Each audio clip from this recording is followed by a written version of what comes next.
Welcome to the Explainer. Today, we're going to pull back the curtain on the tech that runs the apps you use every single day. We're demystifying one of the most popular databases out there, Google's Firestore.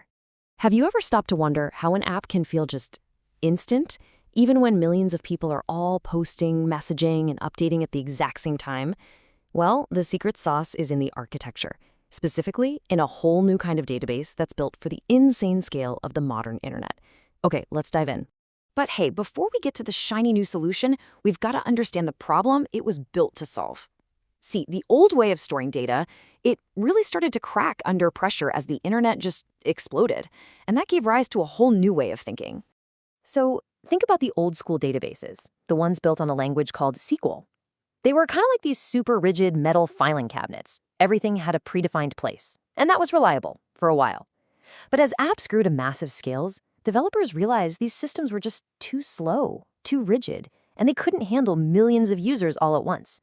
They needed something more fluid, more like a cloud of information than a heavy, structured box.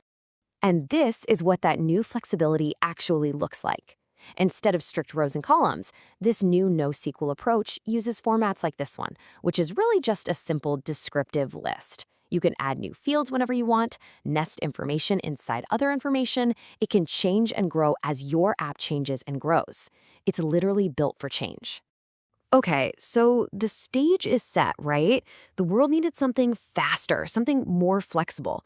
And that's where one of the most popular answers to that call, Google's Firestore, steps into the spotlight. At its heart, Firestore is what's called a serverless NoSQL database. And that word serverless is a huge deal. It basically means developers can stop worrying about managing servers or figuring out how to scale up or dealing with all that complex infrastructure. They can just focus on building a great app, and Firestore takes care of the rest, automatically growing as more and more people start using it. But there's no free lunch, right? There's always a trade-off. On one hand, you get this incredible power and simplicity. It's serverless, it's built for real-time updates, and it's pretty cheap to get started. The catch? Well, you're pretty much locked into Google's world. It only runs on their cloud, and searching your data isn't as simple as it is in older databases, which is something a lot of developers are used to. Okay, so how does Firestore actually keep all this data organized?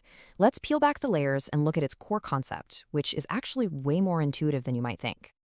Yeah, to really get a handle on how Firestore works, you don't need some crazy technical diagram.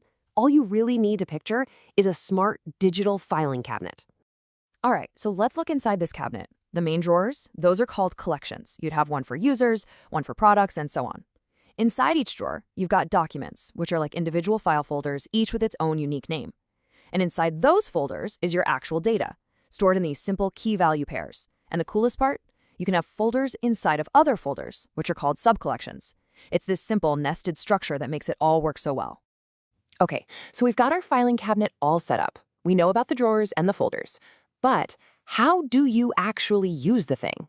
Put stuff in and take stuff out? Let's do a quick hands-on tour. Let's pretend for a second we're building a new blog. And the very first thing we need to do, we need to add an author to our system. And check this out. This shows just how ridiculously simple it is. You gather up all the author's info, and then with one little command, .set, you're basically telling Firestore, hey, file this data in the author's collection inside a document called sarah.osh. And boom, done. It's filed away. All right, so putting data in, super easy. But what about getting it back out? That's the real test of a database, right? And once again, it's just so straightforward. You use the .get command and you just give it the address, the author's collection, and the sarah.osh document ID. It's like walking up to the filing cabinet and saying, I need drawer authors, folder sarah.ash, and it just hands it right to you instantly. Okay, but things change, right? People get promotions, they update their profiles. The data in our apps is alive. It's not static. It's constantly being updated. And this is where Firestore is just so efficient. Instead of having to pull out the whole file, erase something, and then put the whole thing back, you can just use the .update method. Here, we're just tweaking her seniority to L4 and bumping up her article count by 1. It's like a surgical strike, super precise and incredibly fast.